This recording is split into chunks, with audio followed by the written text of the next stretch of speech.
Bismillahirrahmanirrahim. Assalamualaikum warahmatullahi wabarakatuh. Perkenalkan, nama saya Vivian Sahriati dengan NIM 18650-047 kelas B. Pada kali ini saya akan mereview tugas dari manajemen proyek, yaitu tentang materi manajemen risiko proyek. Langsung saja. Masalah problem secara waktu timbul dari aktivitas keputusan yang dilakukan pada masa lalu sehingga saat ini sudah terjadi dan sudah diketahui dampaknya. Sebagai contoh, macet di Jakarta merupakan gambaran dari masalah karena sudah terjadi pada kondisi saat ini dan penanganan ke depannya dilakukan oleh manajemen krisis atau operasional khusus. Sedangkan risiko merupakan kejadian yang belum terjadi, baru merupakan perkiraan akan keterjadiannya. Pada saatnya nanti apakah akan benar-benar terjadi atau tidak tergantung dari penanganan dan tindakan yang akan dilakukan dengan melakukan mitigasi risiko dalam bentuk mengurangi dampak, menerima risiko, membiarkannya, atau mentransfernya, maka akan diketahui posisi terakhir kondisi risikonya. Ada 3 komponen yang berkaitan dengan risiko. Pertama, efek, berkaitan dengan positif maupun negatif. Bahkan keduanya merupakan penyimpanan dari apa yang diharapkan dan dapat berkaitan dengan menciptakan atau menghasilkan peluang atau ancaman.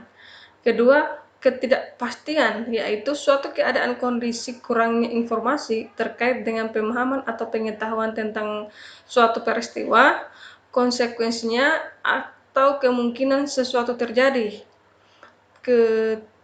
C. Sasaran, merupakan tujuan dari sesuatu yang akan dicapai, di mana dapat memiliki berbagai aspek dan kategori serta mempunyai beberapa tingkat. Sasaran tersebut harus memenuhi kriteria SMART: specific, measurable, attainable, relevant, time-bound. Risiko. Menurut kamus, risiko adalah kemungkinan kerugian atau kecelakaan. Definisi dari risiko proyek adalah sebuah ketidakpastian yang dapat berdampak positif atau negatif bagi proyek. Tujuan dari manajemen risiko adalah untuk meminimalkan potensi risiko negatif sambil memaksimalkan potensi risiko positif. Manajemen risiko proyek mengidentifikasi, menganalisa, dan merespon terhadap risiko yang ada selama proyek agar tujuan proyek tercapai. Manajemen risiko ada 2 bagian, yaitu pengendalian risiko dan pendanaan risiko. Pengendalian risiko ada tahapan, yaitu risk avoidance, segregation, loss prevention, loss reduction, non-insurance transfer. Sedangkan pendanaan risiko itu risk retention, kedua risk transfer. Dalam pengelolaan perusahaan, secara umum fungsi penerapan manajemen risiko pada tingkat perusahaan adalah: pertama, memperkuat analisis pencapaian strategi perusahaan; kedua, memudahkan dalam mengambil keputusan; ketiga, meningkatkan produktivitas perusahaan. Proses manajemen risiko proyek. Yang pertama, perencanaan manajemen risiko, menentukan pendekatan dan rencana aktivitas manajemen risiko untuk proyek. Kemudian identifikasi risiko, menentukan dan mendokumentasikan risiko-risiko yang dapat berdampak bagi proyek. Melakukan analisa risiko kualitatif, memprioritaskan risiko berdasarkan probabilitas dan dampak dari risiko tersebut. Kemudian melakukan analisa risiko secara kuantitatif, mengkuantifikasi dampak dari risiko bagi proyek, merencanakan respon terhadap risiko, mengambil langkah untuk meningkatkan kesempatan dan mengurangi bahaya bagi proyek. Dan terakhir itu monitoring dan pengendalian risiko, memonitor risiko teridentifikasi dan risiko residual, mengidentifikasi risiko baru, melaksanakan rencana manajemen risiko, dan mengevaluasi efektivitas strategi risiko sepanjang proyek. Perencanaan. Pada bagian input, yaitu faktor lingkungan, aset proses organisasi, pernyataan ruang lingkup proyek, rencana manajemen proyek. Sedangkan teknik, planning, meeting, and analysis. Kemudian outputnya rencana manajemen risiko, pertama metode, peran dan tanggung jawab, anggaran waktu, kategori risiko, dan terakhir definisi peluang dan dampak risiko. Identifikasi risiko. Yang pertama input, faktor lingkungan, aset proses organisasi, pernyataan ruang lingkup proyek, rencana manajemen proyek, rencana manajemen risiko. Kemudian teknik, dokumen review, brainstorming, DLP, interview, root cause identification, SWOT, analisis checklist, teknik diagram. Kemudian outputnya risk register, daftar risiko teridentifikasi, daftar respon potensial, risiko akar penyebab, yang terakhir kategori risiko yang update. Analisis risiko kualitatif, input yaitu aset proses organisasi, pernyataan ruang lingkup, rencana manajemen risiko, risk register.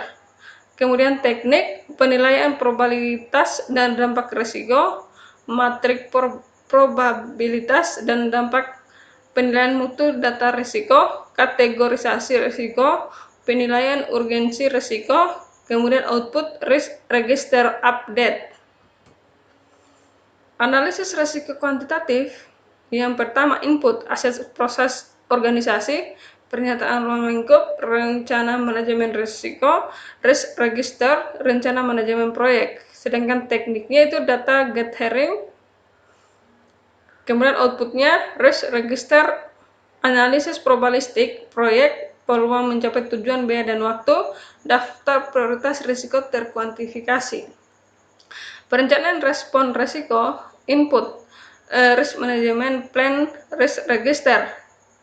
Kemudian tekniknya strategi untuk risiko negatif atau ancaman, strategi untuk risiko positif atau kesempatan, strategi untuk ancaman dan kesempatan, strategi respon kontingen, outputnya risk register update, project management plan update, risk related contractual agreement. Kemudian pengendalian dan monitoring risiko, input, risk management plan, risk register, approved check request, work performance information, perform report. Teknik, risk assessment, risk audit, variance and trend analysis, technical performance measurement, reservoir analysis, kemudian status meeting, dan outputnya itu register. Risiko negatif dan risiko positif. Risiko negatif melibatkan pemahaman terhadap potensi masalah yang mungkin terjadi dalam proyek dan bagaimana risiko tersebut dapat menghambat proyek. Sedangkan risiko positif adalah risiko yang dihasilkan oleh sesuatu yang baik, kadang disebut peluang atau kesempatan. Strategi risiko negatif, avoid, penghindaran. Risiko melibatkan perubahan rencana manajemen untuk menghilangkan ancaman oleh risiko, merugikan, mengisolasi tujuan proyek dari dampak risiko atau mengundurkan tujuan dalam bahaya. Transfer, pemindahan risiko mensyaratkan pergantian penerimaan dampak negatif dari pemilik ke pihak ketiga. Mitigate, pengurangan peluang atau dampak peristiwa berisiko merugikan ke ambang atau batas yang dapat diterima. Strategi risiko positif, exploit, strategi untuk memastikan bahwa kesempatan dapat terrealisasi, contoh menugaskan SDM yang lebih berbakat untuk mengurangi waktu penyelesaian atau menyediakan mutu lebih baik dari yang direncanakan. Kedua, share, alokasi kepemilikan kepada pihak ketiga yang memiliki kemampuan terbaik menangkap peluang manfaat proyek, contoh special purposes company. Ketiga, enhance, memodifikasi atau ukuran kesempatan dengan meningkatkan peluang dan atau dampak positif dengan mengidentifikasi dan memaksimalkan pengendalian kunci dari risiko berdampak positif. Perencanaan manajemen risiko, pertama output, dokumen rencana pengelolaan risiko, kemudian berisi prosedur untuk mengelola risiko sepanjang proyek, Yang terakhir, isi dokumen manajemen risiko, yaitu metodologi, daftar jabatan dan tanggung jawab, kategori risiko, dampak dan probabilitas risiko. Yang terakhir, dokumentasi risiko. Rencana kontingensi aksi yang dilakukan oleh tim proyek apabila sebuah risiko benar-benar terjadi. Kedua, flashback plans, rencana yang dikembangkan untuk risiko yang berdampak sangat tinggi pada keberhasilan proyek. Kategori risiko yang pertama, risiko pasar, risiko finansial, risiko teknologi, risiko manusia, dan risiko proses. Risk breakdown struktur, yaitu gambaran tingkat kategori risiko dari sebuah proyek. Kedua, digunakan untuk mengidentifikasi dan mengkategorikan risiko.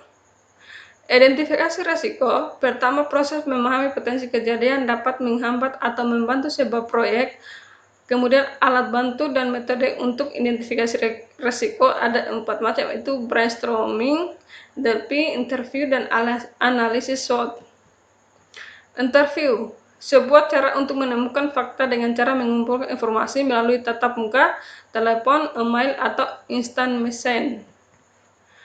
Matriks probabilitas berisi gambaran probabilitas kejadian sebuah risiko dipasangkan dengan dampak dari risiko tersebut. Analisis kuantitatif risiko, metode yang digunakan analisis decision tree simulasi, analisis sensitivitas. Strategi respon terhadap risiko negatif lanjutan, yaitu risk transfer, mengalihkan tanggung jawab risiko kepada pihak di luar proyek, misalnya dengan menggunakan asuransi. Kemudian risk mitigation, usaha untuk mengurangi probabilitas atau konsekuensi bahaya yang diakibatkan oleh risiko. Itulah penjelasan singkat dari saya. Lebih dan kurangnya mohon dimaafkan. Akhir kata, wabillahi taufiq wal hidayah. Wassalamualaikum warahmatullahi wabarakatuh.